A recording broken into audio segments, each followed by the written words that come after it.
Bom dia, irmãos, graça e paz. Queridos, hoje eu quero meditar com você sobre o tema o conhecimento. Baseado no livro do profeta Oséias, capítulo 4, de 1 a 6, que diz assim: Ouvi a palavra do Senhor, vós filhos de Israel, porque o Senhor tem uma contenda com os habitantes da terra, porque nela não há verdade, nem amor, nem o conhecimento de Deus.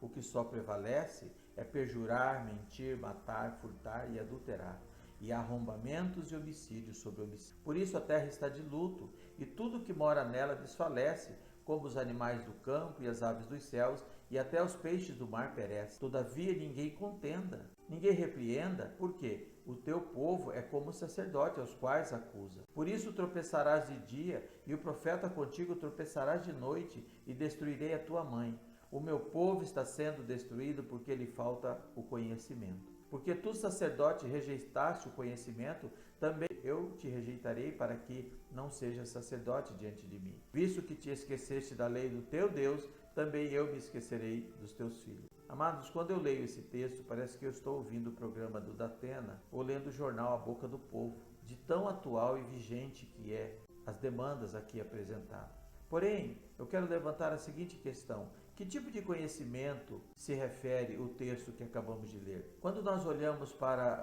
as origens do termo conhecimento, nós encontramos três origens, três influências em nossa cultura.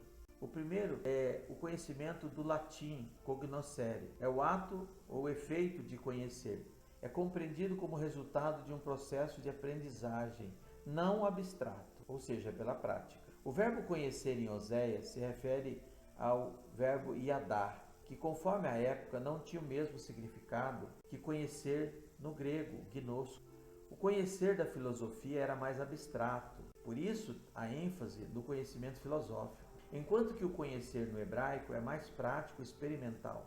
Então, respondendo à questão levantada no início, quero voltar um pouquinho o nosso olhar para o contexto. Por exemplo, hoje, na ciência natural, quais são os tipos de conhecimento que nós temos acesso? Nós temos o conhecimento histórico, que é o conhecimento que pretende obter a verdade e os seus objetos através de investigação, das interrogações, através das fontes e dos registros históricos. Nós temos o conhecimento filosófico, é um conhecimento fundamentado na lógica, na construção ou definição de conceitos. É um conhecimento metódico que tem como objetivo encontrar explicações válidas para os diversos problemas pressupostos. Nós temos o conhecimento teológico ou religioso, que é baseado num conjunto de doutrinas e ensinamentos revelado de forma fenomenológica, porque o conhecimento teológico é pouco aceito no meio acadêmico, porque ele já parte de um pressuposto que as teses são verdadeiras sem serem questionadas. Nós temos o conhecimento científico e, portanto, é aquele passivo de teste, de racionalidade, justificável por se replicar através das observações experimentais. E por último, nós temos o conhecimento empírico, que é baseado no senso comum, mas nas práticas experimentadas por cada um individualmente. São experiências e percepções. Quando nos aprofundamos um pouco mais na etimologia da palavra original hebraica, percebemos que desde o início, desde o Éden, quando se fala sobre a árvore do conhecimento do bem e do mal, percebemos o sentido que o hebraico está muito próximo do latim, porque se refere ao conhecimento por experiência. Porém, a língua inglesa, quando escreve input nos equipamentos eletrônicos, se aproxima mais do que o português, porque está falando de algo que está dentro, está com, e portanto é mais próximo do significado da língua hebraica. Na língua portuguesa, quando nós perguntamos para alguém: você conhece o mar? Na realidade, as pessoas entendem: você já viu o mar? Ou você já foi à praia? E a resposta é: sim, eu conheço. Ou seja, não está falando a respeito da qualidade do conhecimento, da profundidade. No entanto, no hebraico não é assim.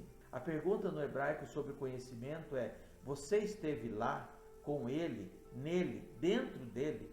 Então, o sentido primário da língua hebraica a respeito de conhecimento é uma fusão.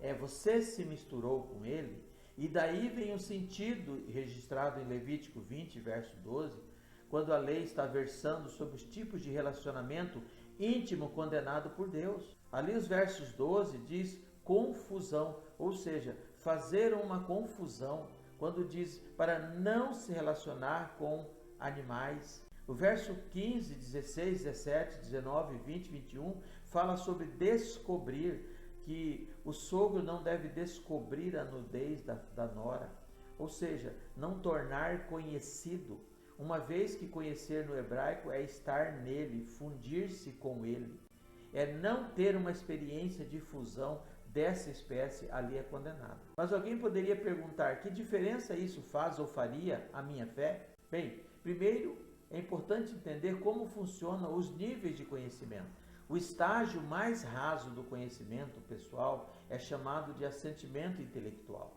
Ação ou efeito de assentir, assenso é concordância, é o senso comum. Podemos também traduzir como achismo. Alguém perguntaria dentro do assentimento intelectual, como que você pensa que vai acabar o mundo? E a pessoa diz, bom, eu acho que, e passa a dar o seu parecer. O segundo nível do conhecimento está o que nós chamamos de postulado. São aceitos sem debate.